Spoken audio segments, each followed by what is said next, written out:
welcome. Last video for the day for me, and then I will see you potentially next with the twin flame update. I have uploaded the twin flame update, so if you do want to see it, you can go to the channel and see it. Later on, I will try and incorporate it inside this video, and if you want a reading, we still have booking sessions available, so jump in quick. They're filling up fast. Now, for the month of March, I have done the romance reads, which they are there. There's also extensions in the member house. And I will say that, yes, I'm a little bit late, but it's because I've done, this is going to be 24, a lot, 34 videos so far. Maybe by the end of the month, it'll probably be 69, maybe even 70. We'll see how we go.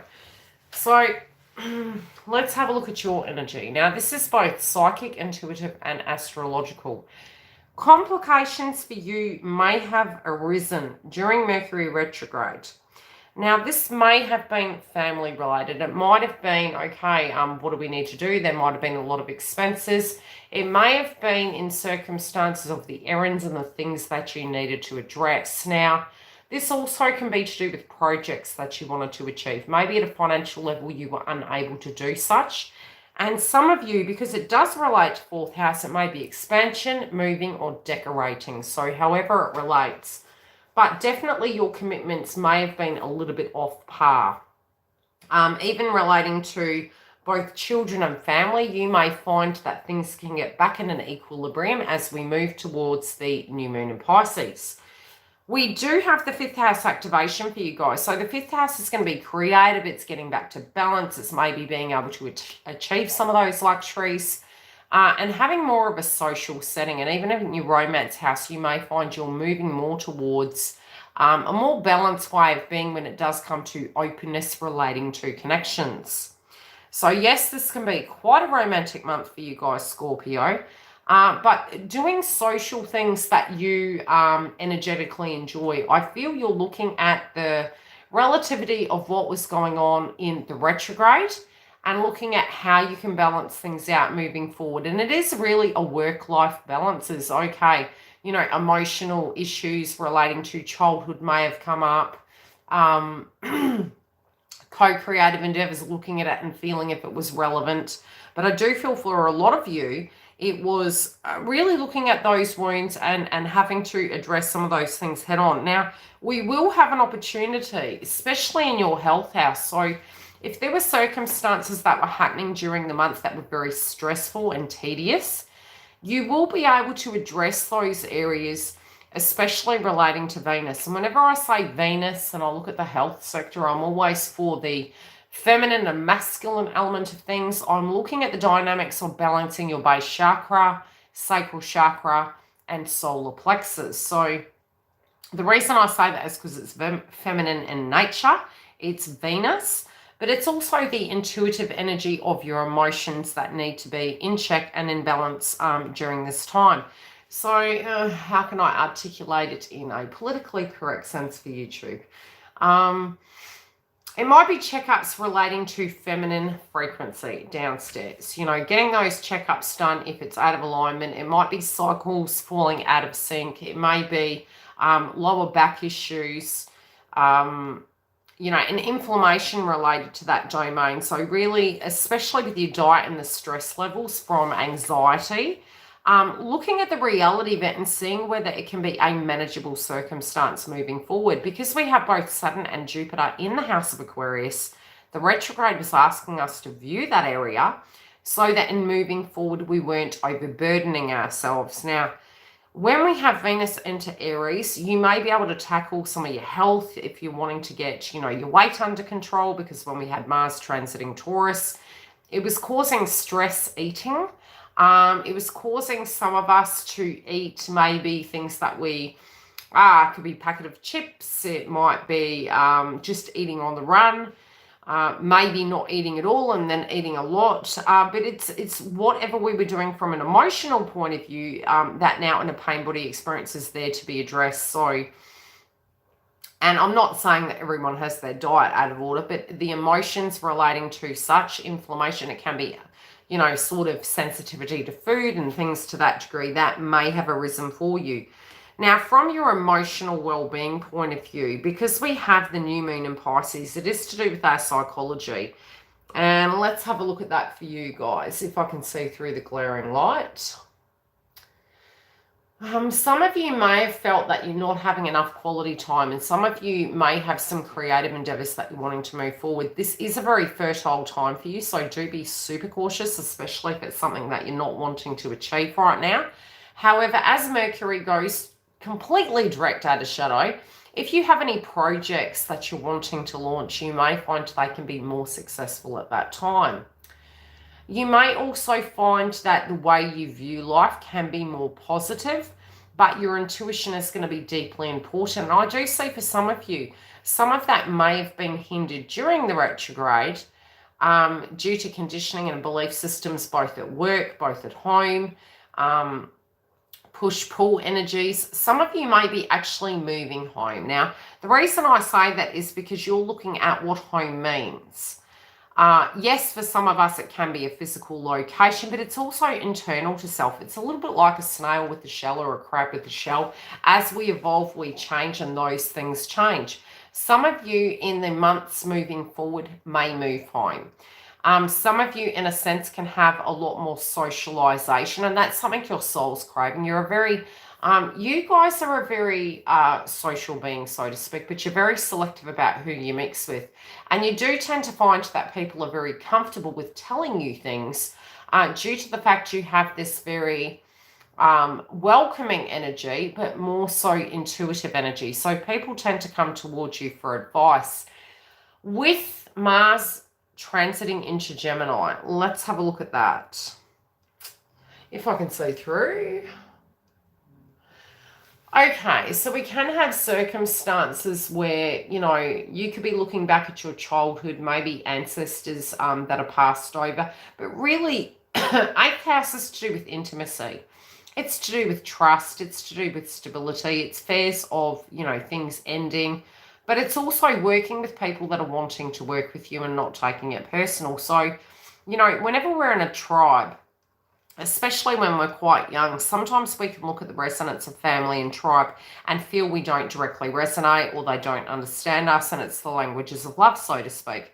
I do feel for many of you in your working life, you know, sometimes you can be at a way higher frequency than individuals and you're quite comfortable in that. And other times you can feel like the odd one out. So, you know, it's really about finding that healthy balance between what's working for you and what's not. But I do feel some of you may have major plans and goals that you're setting this year, and you're looking at the reality of building that nest egg, being able to provide for yourself, having those bigger things and not having to be codependent on an individual. That can be because you're wanting to be independent, or it can be due to circumstances in the past of things physically being taken from you. Now, decisions and relationships. Let's have a look at this.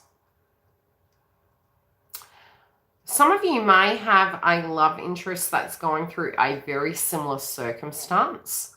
Now, I do read for couples, singles, and those that are in between. Now, those of you that are in between, as Mars transits into the 4th house for you, it can activate issues surrounding families, value systems, but it will be very passionate. It will be very fiery. So, you know, socialization events to that degree together. We do need to be mindful that, as I mentioned in the previous videos, as we move towards, I would say, April the 23rd, I believe, we have Mars transiting into Cancer, and that is going to connect with your 9th house. And you might be, with value systems, they can come up in families. With your relationships, it can come up in that domain. Might be feeling of inadequacy and emotions, but it also can be projection energy. You know, do you stay, do you go? But again, I'm feeling it's more value systems and, you know, fear-based frequency relating in. Is this going to last the distance? Especially because it's in the house of Cancer and it's Mars and energy. A lot of you around that time, if you're not well and truly prepared, any shift that you're needing to take at this point, you need to address what come up for you during Mercury retrograde, because that shadow energy is almost that inkling in a resume of circumstances that you need to move about. Now, if there were circumstances relating to legalities and contracts, yes, you can see some physical movement in the new moon in Pisces, and we'll have a look at that. And there can be, like with Pisces, it can be that these creative endeavors are looked upon, but again, there can be some sense of launching, a great time for launching, so to speak. But from legality point of view, let's have a look. There may have been unfair situations to do with pay, to do with your, how much you were putting in versus how much the commitment was there on the other side. It could have been quite an emotional, taxing time for you. I do feel you're very passionate to do with things that you work on and the people you connect to. But there may have been a lot of misunderstandings around the time of Mercury retrograde. You may see those balancing out as you move forward. But some of you, yet again, you're really looking at that Uranus and Taurus energy in your 7th house, Scorpio. And we are going to be having Uranus and Taurus squaring about 3 times this year, one of which did happen in February on the 17th, and it was at 7 p.m. Now, look back to a week either side of that, and whatever was playing out potentially can play out yet again. Now, it doesn't have to be in the same circumstance, but if you notice flaws in your system relating to your connections, relating to the way you communicated, showed up in the situation, as well as whether you feel that circumstance resonates or doesn't, it's really important to take the steps to address that head on. And I would say the pocket time you have is pretty much between now and the 12th. Now, as we move to the 13th, we're having the new moon. And we're having Venus making a conjunction. So it's going to really amplify that energy connected to both our delusions, our reality, our hopes and dreams, and the contract. So, make sure you completely know what that is, even if you have to give yourself a week after that and start moving towards your goals and shifting things about, because it is going to set you up for the next 20 years. On top of that, you pretty much have 2 months of direct. Now, that's going to give you time to move those situations forward and implement them to get the best out of astrology, because we only really, in a Jupiter effect, with networking, have that there for 6 months. And then it's retrograde. Jupiter's retrograding back into Pisces. So we need to very much use our time very wisely. And especially with the North Node in Gemini, there has been a lot of Mercury-related energy. So if you felt there's been crosswise, then there's been stagnation, it'll be more busy within a week. So you'll start to really feel that momentum, especially as we have Venus transit into Aries. It's going to feel like it's go, go, go. So you need to be very mindful for that and prepared. Also at the element of Saturn as an element of restriction and social responsibilities.